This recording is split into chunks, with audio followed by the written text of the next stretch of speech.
नियुक्ति की प्रक्रिया को भी पूरा कर दिया, सबको नियुक्ति पत्र दे दिया, सबको ज्वाइनिंग करवा दिया। ये हमारी उपलब्धि थी।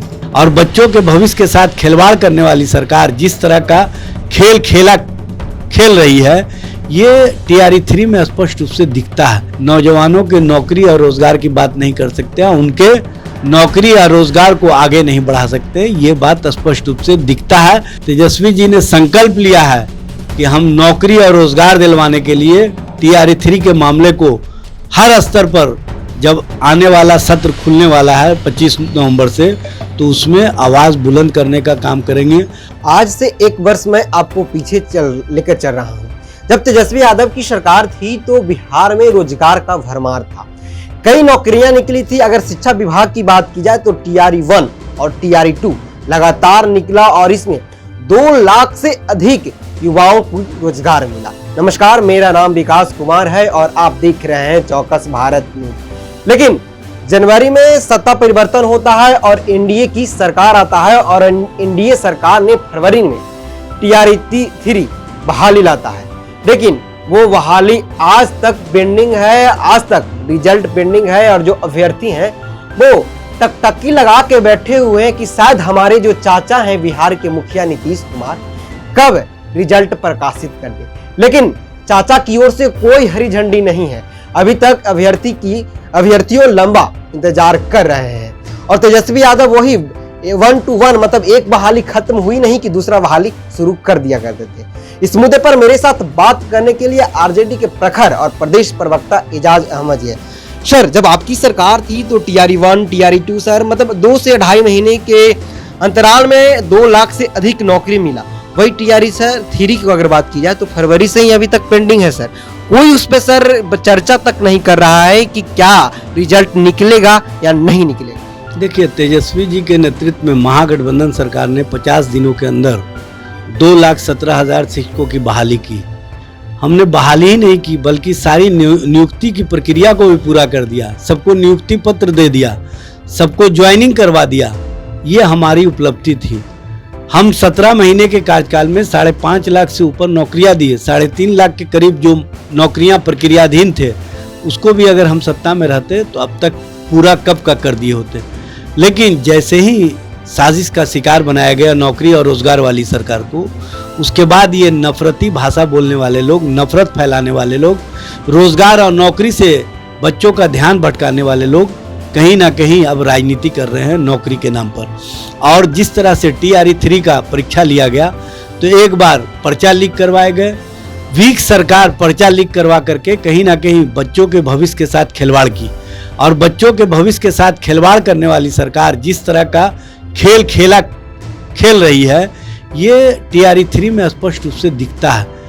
ये नियुक्ति पत्र देना तो दूर की बात है, अब तक रिजल्ट भी प्रकाशित नहीं किया है। और ये कहते हैं हम 12 लाख नौकरियां देंगे। कहाँ से दीजिएगा भाई? आपका कोई सोच है ही नहीं है, आपका कोई कार्य प्रणाली दिख ही नहीं रहा है। आप नियुक्ति की प्रक्रिया के तरफ कहाँ बढ़ रहे हैं? जो तेजस्वी जी नियुक्ति प्रक्रिया छोड़ करके गए हैं उसको भी अगर पूरा कर दिए होते तो हम मानते कि आपने कुछ करने का, जो तेजस्वी जी का संकल्प था उसको आगे बढ़ाने का आप में मादा है, लेकिन आप में वो भी मादा नहीं है।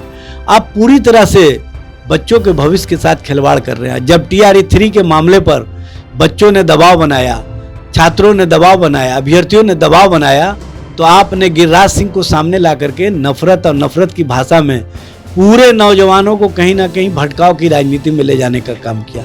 जो नफरत फैलाने वाले लोग हैं, जो धर्म और भरम की राजनीति करने वाले लोग हैं, वो कभी भी नौजवानों के नौकरी और रोजगार की बात नहीं कर सकते, उनके नौकरी या रोजगार को आगे नहीं बढ़ा सकते। ये बात स्पष्ट रूप से दिखता है।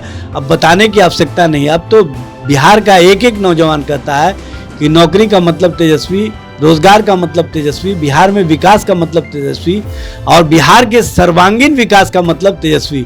तेजस्वी का मतलब बिहार का विकास। ये है आम लोगों का कहीं ना कहीं जो विश्वास, वो स्पष्ट रूप से दिख रहा है। इसीलिए आम लोग अब कहते हैं हमारा विश्वास 2025 में तेजस्वी सरकार। सर, पिछले 18-19 वर्षों से इस प्रदेश के मुखिया हैं सर नीतीश कुमार, लेकिन जो सर 17 महीनों में जो नौकरियां मिला वो हर युवा के जुवा पे था। और सर 2.5 मतलब अगर शिक्षा विभाग की अगर बात की जाए तो 2 लाख से अधिक बच्चों को नौकरी मिल गया, निष्पक्ष तरीके से मिला और एकदम पूरा डेटा के साथ मिला सर। और टीआरई 3 सर लटकाए हुए जो अभ्यर्थी है टीआरई 3 सर, उनसे हम जब बात करते हैं तो वो रोते हैं और कहते हैं कि जरा विपक्षी पार्टियां से पूछिएगा कि हम लोग के लिए वो क्या कर रहे हैं। तेजस्वी यादव पे हम लोग के भरोसा है क्या? वो हमारी आवाज बनकर सदन में लड़ेंगे और नीतीश कुमार से जो पेंडिंग रिजल्ट है उसके बारे में पूछेंगे क्या? कुछ देखिए, तेजस्वी जी का नौजवानों के रोजगार और नौकरी के प्रति जो संकल्प है वो सदन के अंदर भी दिखा, सड़क पर भी दिखा, और जब वो सत्ता में आए तो उन्होंने कार्य करके दिखाया और बताया कि कैसे नौकरी और रोजगार दिया जाता है। इसलिए तेजस्वी जी पर सबको विश्वास है और तेजस्वी जी कभी भी किसी का विश्वास नहीं टूटने देंगे। तेजस्वी जी ने संकल्प लिया है कि हम नौकरी और रोजगार दिलवाने के लिए टीआरई 3 के मामले को हर स्तर पर, जब आने वाला सत्र खुलने वाला है 25 नवंबर से, तो उसमें आवाज़ बुलंद करने का काम करेंगे। और सड़क पर भी जो आंदोलन होता है उसमें राष्ट्रीय जनता दल के एक एक नेता कार्यकर्ता उनके साथ खड़े दिखाई देते हैं। हम लोग भी उनकी आवाज़ बन करके उनकी बातों को कहीं ना कहीं सरकार तक पहुंचाने का काम करते हैं और सरकार को हम मजबूर कर देंगे कि टीआरई 3 और नौजवानों के भविष्य के साथ जो खिलवाड़ हो रहा है वो खिलवाड़ नहीं होने देंगे।